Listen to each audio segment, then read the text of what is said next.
Hey guys, Dr. Joel Rosen, the Adrenal Ninja. Today I want to talk to you about the topic. I just got diagnosed with adrenal fatigue, now what?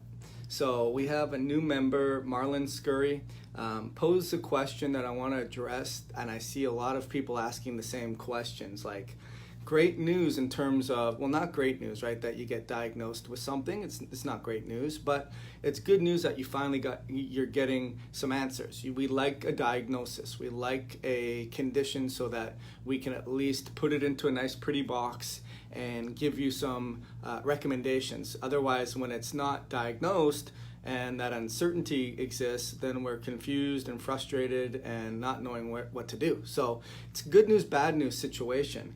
Here's what he writes. I've been diagnosed by this natural path I saw last month with adrenal fatigue, and which was caused by stressful events.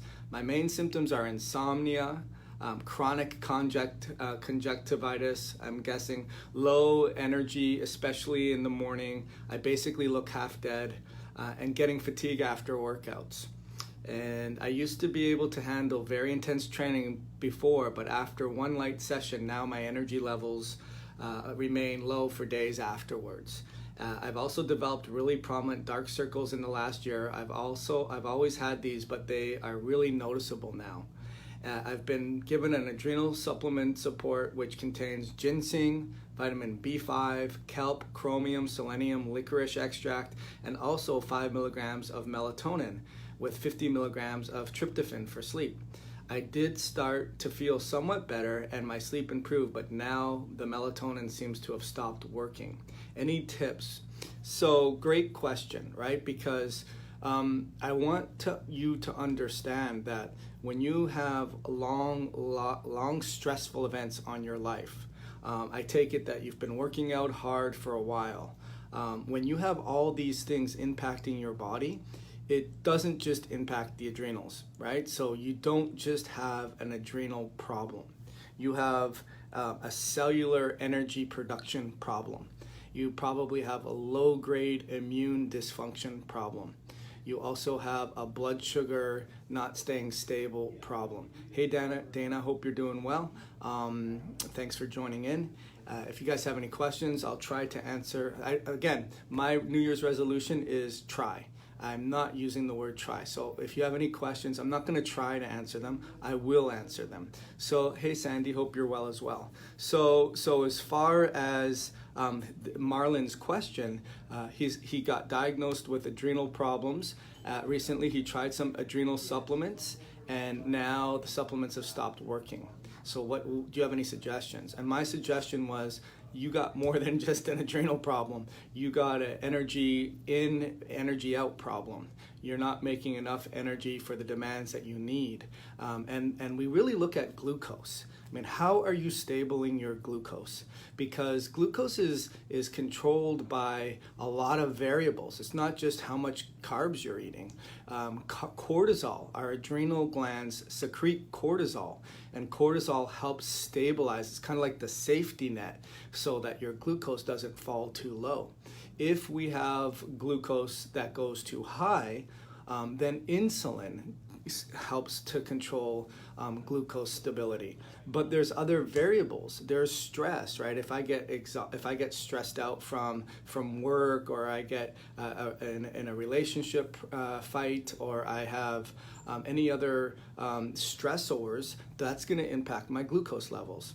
The other thing that impacts my glucose levels is my immune system. So if I have low-grade immune dysfunction, what does that mean? That means, well, maybe I don't have enough digestive secretions and I get exposed to toxins and chemicals and pesticides and sprays every single day of my life when I eat foods. That's going to cause low-grade inflammation, low-grade immune dysregulation, and that's going to impact your glucose. And you're taking B5 and you're taking licorice root and it's not fixing it. Of course not, because you're not getting to the root cause of the problem. So I really, really, really want you guys to understand that when you're diagnosed with an adrenal problem, there's more going on. And great, the adrenals have their hand in everybody's cookie jar is what I tell people. And regulating the HPA axis and your circadian rhythm and your life load and your stressors and your immune system is what it's going to take. And it's going to take you getting healthy, and it's going to take you having good positive mindsets too. So hopefully that makes sense. Let me see if I can answer some of these questions. Hey Carol, I can barely walk because of adrenal fatigue. So I would just change that to I can barely walk because of mitochondrial fatigue. That's what I would change that to. And then I would look at it in terms of, okay, let's start with the basics. Are you getting good oxygen? You know, are you getting out every day just to breathe some good, healthy, clean oxygen? Not very abundant in today's day and age. Are you? Are you keeping hydrated? Are you drinking lots of healthy, clean water? Are you getting sunlight? Are you able to get nutrients that can support just micronutrients and macronutrients? Getting plenty of good healthy fats and good healthy proteins and even good healthy carbs. I mean, what's going on there? Those are the basics. Hey Mark, hope you're doing well. Who else do we got here? Oops, what happened? Now we're looking for Carol. Hi Carol, I have no thyroid. I really don't know what to do anymore. I have tried ashwagandha, diet, Celtic salt, etc. So yeah, I mean, I would in your case, I would be looking at what's my mineral status. So I really love, I don't have it here, but taking a pH every morning and every night and seeing what your pH is doing. We've talked about that several times. I also like the idea of hydration. You know, I just got off the call with a consult with a guy, and he wants me to give him the secret recipe to sleep better, but meanwhile he's working 70 hours a week. He doesn't eat very often. He doesn't drink very much water. He's over about 290 pounds, and he's not drinking any water whatsoever. Drinks 2 cups of coffee. Now coffee doesn't do anything for him, and he wants to know what the secret recipe is. The secret recipe is getting healthy. It really is. The secret recipe is getting good healthy oxygen, getting good healthy hydration, getting good healthy nutrients, stabilizing your glucose, moving more. I mean, that's key. I mean, we're not telling you to go to the gym, but if you did 5 steps today, do 6 steps tomorrow. That's really, really key. And then the last and most important component in all of this is really switching off your sympathetic nervous system and turning on your parasympathetic nervous system. And that has to do with brain control. That has to do with how are you perceiving your life load. You may have a lot of stressors, but are you perceiving it in a way that's helpful or not? And a couple hacks that I talked about the other day was, the first one is that in order to get into a parasympathetic state, gratitude has been shown in research to really be one of those things that can get you into a parasympathetic state. When we're in a sympathetic state, we're in a fight or flight state. And when that threat is removed, it doesn't necessarily mean we get out of sympathetic fight or flight. We have to feel safe. We have to feel secure. When you have gratefulness and you are looking at things in different ways of what is the good that's coming out of this, and why am I grateful for this, that automatically puts you in a parasympathetic state. On top of that, if you have donate time, or you have a pet, or you have a child, or you have a parent, or you have a community that you belong to, or you have a friend or a social network, when you unconditionally give your time and energy and caring and concern and curiosity to them, that puts you in a state of parasympathetic dominance. And then lastly, passion. I mean, what are you really passionate about? What do you enjoy? And what do you give yourself permission to be passionate about? So hopefully that makes a lot of sense. Couple more questions that I have here. I saw John. Hey John, I hope you're doing well. Sandy, food is medicine. Sandy, I love Disco Kitchen. I don't know what Disco Kitchen is. Jessica, good morning. I feel all these symptoms make complete sense, and I have a cyst on my thyroid, but they say my numbers are good, but I notice me hiking all summer completely makes me 100% better. Well, especially when you're in nature, that's a big one. Our circadian rhythm gets reset when we're in nature. There's polyphenols, there's microbiome stimulants. There's a lot of things in nature that can reset your body, and that's really, really important. But I would say I don't believe that your thyroid values are normal. I'm just a doubting Thomas. I'd want to look at your T4, your T3, your reverse T3, your ratio of T4 to or T3 to reverse T3. Those are key, not just TSH and T4. And so we need to look at it more completely in that regard. So if there's any other questions, let me know. I have a couple more minutes. What time are we at here? 9:22. I have about 5 more minutes. But hopefully that was really helpful. I see that question a lot in terms of, hey, I just got diagnosed with adrenals. I started taking adrenal supplements. They started to help, but then they don't help anymore. What can I do?